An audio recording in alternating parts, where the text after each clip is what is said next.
सुर में गाना सीखिए पाधानीसा ऐप के साथ। AI powered personal music teacher from Saregama.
என் உயிரினும் மேலான அன்பு உடன் பிறப்புகளே, 13 ஆண்டு காலம் திமுக கழகம் தமிழகத்தில் எதிர்க்கட்சியாக இருந்தது.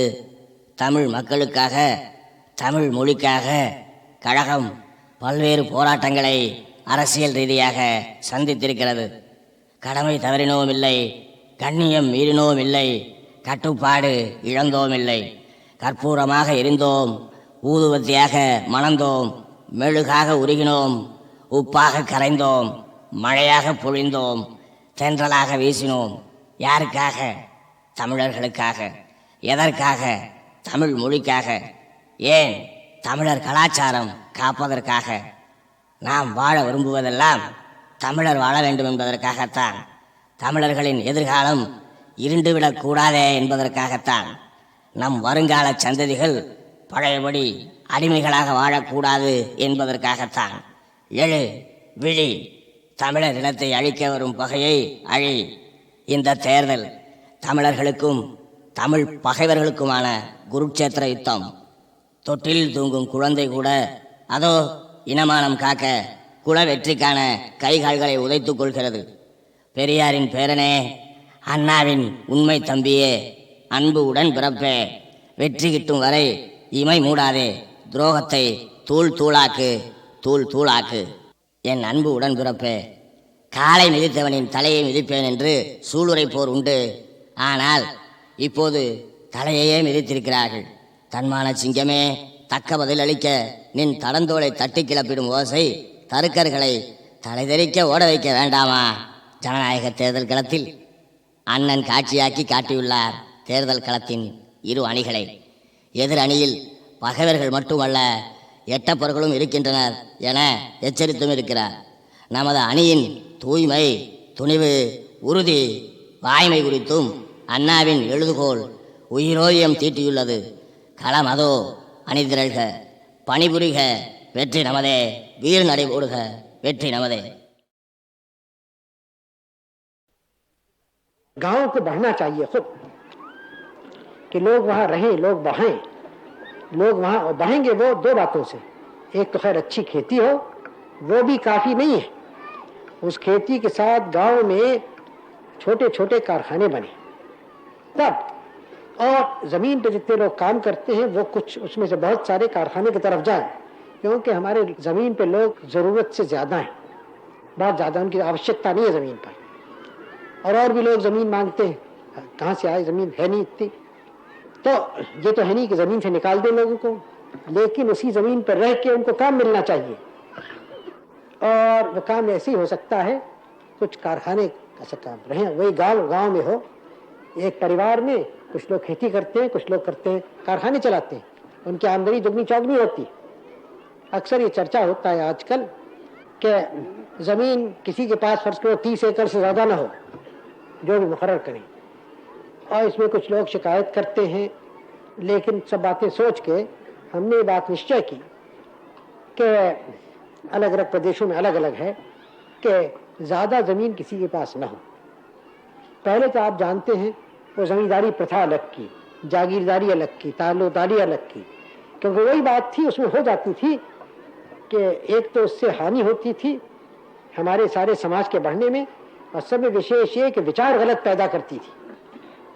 विचार यही, वो राजा कुछ काम न करे, जमींदार कुछ काम न करे, वो लगान पे रहे, ये गलत विचार है। अच्छी समाज वो है जिसमें जो काम करता है वो उसको खाने पीने रहने का मिलता है, जो काम नहीं करता उसको कोई अधिकार नहीं है किसी और के काम पे रहने का। ये सिद्धांत होना चाहिए। अब इस तरह से सफाई सिद्धांत कह देना तो कठिन है, अब उसमें बूढ़े हैं, बच्चे हैं, तो खैर और बात है, उनका समाज के ऊपर बोझा है, समाज की उनकी देखभाल करनी चाहिए। लेकिन कोई हट्टा कट्टा पुरुष या स्त्री, याद रखिए या स्त्री, ये मैं कहता हूँ या स्त्री, लेकिन स्त्रियां तो हमेशा बेचारी काफी काम करती हैं, घर में और जगह भी कहीं ना कहीं काम तो करती है, तो मैं नहीं कहता हूँ बेकार रहती हूँ। तो हरेक को कम से कम अपनी मेहनत से अपने लिए तो कमाना है, जितना हर एक आदमी खाता पीता कपड़े पहनता है, घर लेता है, यानी समाज के धन को वो खा जाता है, तो पैदा कितना करता है। अगर जितना वो खाता पीता है उससे अधिक कमाता है तो किसी और को कमाया खाता है, जाहिर है। इसके माने एक चोरी करता है दूसरे के हिस्से की। अगर वो खुद कमाता अधिक है और उससे खाता कम है तो वो समाज के लिए बच जाता है और इसी से समाज बढ़ती है। तो खैर, यही मैंने आपसे कहा कि हमें अपनी धन दौलत बढ़ानी है, तभी गरीबी जाएगी। खुशामद से, भीख मांगने से तो नहीं। वो जमीन से हम पैदा करें धन या कारखाने से करें, दोनों से करें। और हमारे सामने प्रश्न है कैसे करें कि आजकल के जो तरीके विज्ञान ने सिखाए हैं, आज नहीं 100 बरस, 150 बरस, 200 बरस से चलते आते हैं, नई नई बातें निकलती हैं, हम भी सीखेंगे। और हम खाली उनकी वो बातें नहीं सीखेंगे, हम उसमें नई नई बातें अपनी तरफ से भी निकालेंगे। तब भारत बढ़ता है, तब हम यहाँ की गरीबी के प्रश्न को हल कर देते हैं। हमने कोशिश की कि मुल्क को जल्दी से जल्दी तैयार करें, उसकी ताकत बढ़ाएं। क्या माने हैं मुल्क को तैयार करने के? खाली लोगों का जोश बहुत ज़रूरी है लेकिन काफ़ी नहीं है, क्योंकि फौजी तैयारी कितनी ज़रूरी हो उसके पीछे हज़ार और तैयारियां होती हैं। उसके पीछे सामान बनाने की तैयारियां, कारखाने बनने, जो फौजी सामान देखते हैं, जो हवाई जहाज़ बनाए, उनके पीछे और हज़ारों कारखाने, उनके पीछे हिंदुस्तान के बेशुमार खेत जहाँ खाना पैदा होता है, खाने का सामान वगैरह। यानी उस तैयारी के माने हैं कि हर तरफ से काम हो, हर एक आदमी अपना फ़र्ज़ अदा करे और ज़्यादा से ज़्यादा पैदा करे, जिससे हमारी आर्थिक हालत मजबूत हो। इधर ध्यान दिया गया और तरक्की हुई और होती जाती है। और हमारा मुल्क, हमारे मुल्क का, आपका, हमारा पहला काम है कि उससे हम मुल्क को बचाएं। उसके बाद सब और बातें होती हैं। जो देश अपनी आज़ादी को, अपनी ज़मीन को बचा नहीं सकता, उसकी कदर दुनिया में कौन करे, और उसकी ताकत क्या है और तरक्की करने की। इसलिए हालांकि सब में बड़ा काम हमारा इस वक्त है मुल्क की ताकत बढ़ाना, मुल्क की पैदावार बढ़ाना, मुल्क में से गरीबी निकालना और खुशहाल मुल्क को करना, हर एक को बराबर का मौका मिले तरक्की का। करोड़ों आदमी जो हिंदुस्तान में रहते हैं, हमारे बाल बच्चों को पूरा मौका मिले कि अच्छी तरह से बढ़ें, सब चीज़ें उन्हें मिलें, अच्छे हमारे देश के सेवा कर सकें बढ़ के। लेकिन ये सब काम उसी वक्त हो सकते हैं जब मुल्क की इज्जत, मुल्क की आज़ादी कायम है।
हाथ खाली नहीं आया तेरा सजन,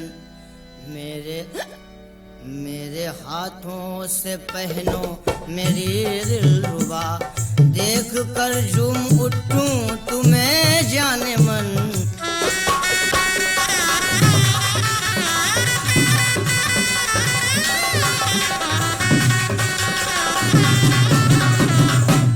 डाल दो मेरी गर्दन में इस हार को, प्यारे तुमसे नहीं मुझको इनकार है, बिना मांगे मेरे मुझको देते हो सब, बिना मांगे मेरे मुझको देते हो सब, वाकई तुमको मुझसे बड़ा प्यार है।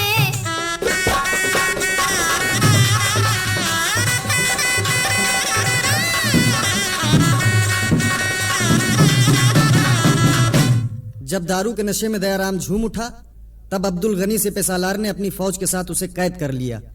बादशाह ने दरबार में बुलाया और कहा, नीच बेशरम बुज़दिले कहता खुद को शेर, बेगम के गहने लिए बनकर बहुत दिले।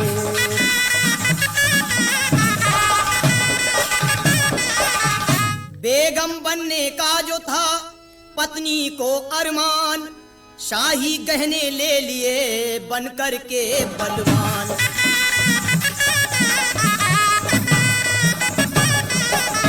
अपने इस जुर्म की जानता है सजा,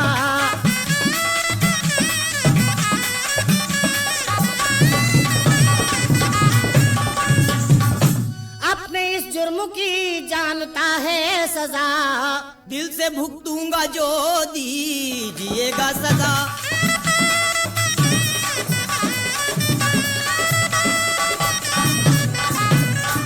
सजाए मौत का मैं तुझको हुक्म कर दूंगा,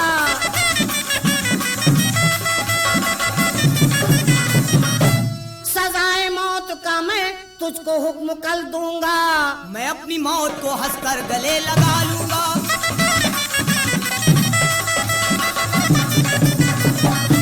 ले जाओ मेरे सामने से और डाल दो इसे कैद खाने में। और उसके बाद दयाराम के भाई चांद सिंह ने दरबार में आकर दयाराम से कहा, हथकड़ी बेड़ी पहने हुए जा रहे, वीरता को कलंकित किया है गजब, भैया बाजू में ताकत तुम्हारे जो हो, तोड़ दो हथकड़ी बेड़ी जानू मैं तब।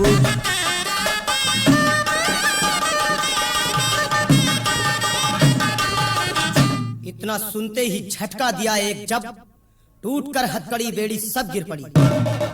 बादशाह देख हैरत ज़दा हो गया और फिर गुफ्तगू उसने इस तरह की, बेशक तुम बहादुर हो, अगर चोरी का पेशा छोड़ दो तो मेरी फौज में अफसरी की जगह पा सकते हो। शुक्रिया इस इनायत का क्या हो अदा, ये रहम ये मोहब्बत हूँ खाता कसम, तौबा करता हूँ पेशे से ए बादशाह, अपने डाकू पने को मैं करता खत्म।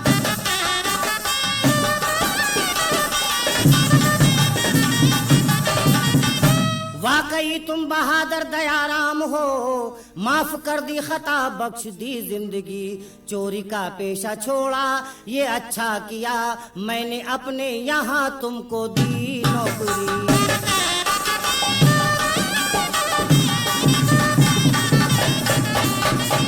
हो गया फौज का भारी अफसर मैं अब, नौकरी चांद सिंह को भी दे दी गई, ऐश से अब तो होने लगी है बसर, ए किरण लखनवी ए किरण लखनवी।